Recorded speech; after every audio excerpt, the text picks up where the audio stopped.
The back squat is definitely going to be the most challenging variation of the squat to reproduce without a power rack.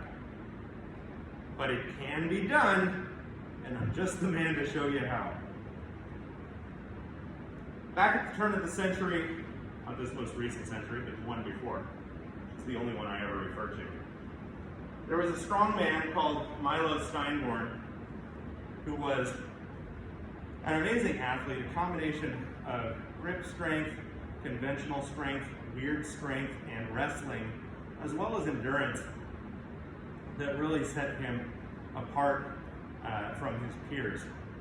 Each one of these strength athletes, from Athleta to Steinborn to Arthur Saxon and the Saxon Trio, each one of them had their own sort of calling card. But Milo was very much an all-round athlete.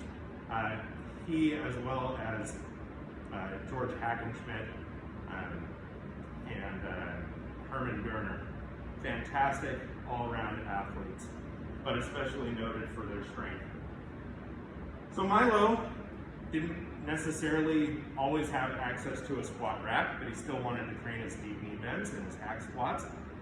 And so he would do so with a barbell on the floor, and that's the birth of the Steinborn lift. Come to one side of the bar, pick it up. Make sure you've got really, really good quality clamps so that the plates don't just slide off of the bar. Get your hands set while the bar is on end. Move it over here just a little bit. Get your hands set where you would have them, the grip width that you would have them for your back squat.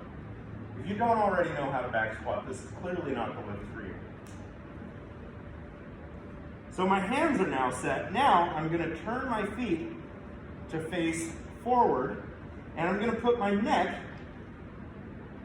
my upper back, on the bar where it would go for the squat. I'm already in a partial squat to do this. Now this looks like a really extremely compromised position, and you're right, it is. But now all I need to do to get into my squat is sit, and the bar lays right where it's supposed to for a high bar back squat.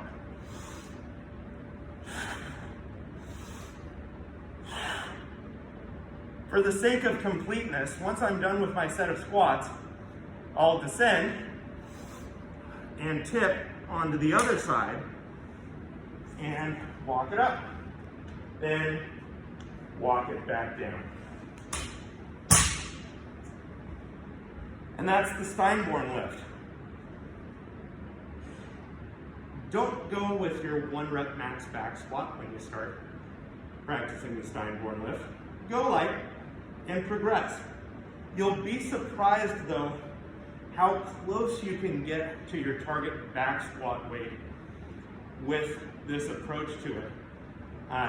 Especially if you've taken the time to do your soft tissue work and to train your strength stretching and get mobile in the hips, thoracic spine, and shoulder girdle.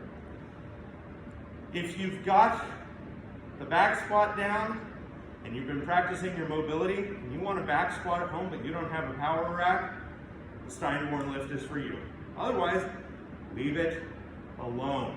Do a Zercher squat, do a 1-arm front squat, do a muscle clean or power clean to front squat, do the Zercher cycle. That's probably the most accessible squat variation at home, other than the kettlebell versions. So it's an advanced lift, it's a pretty fun lift, it's a potentially injurious lift, but you know if you're ready to do this. If you're Ron Kellerman, don't do this.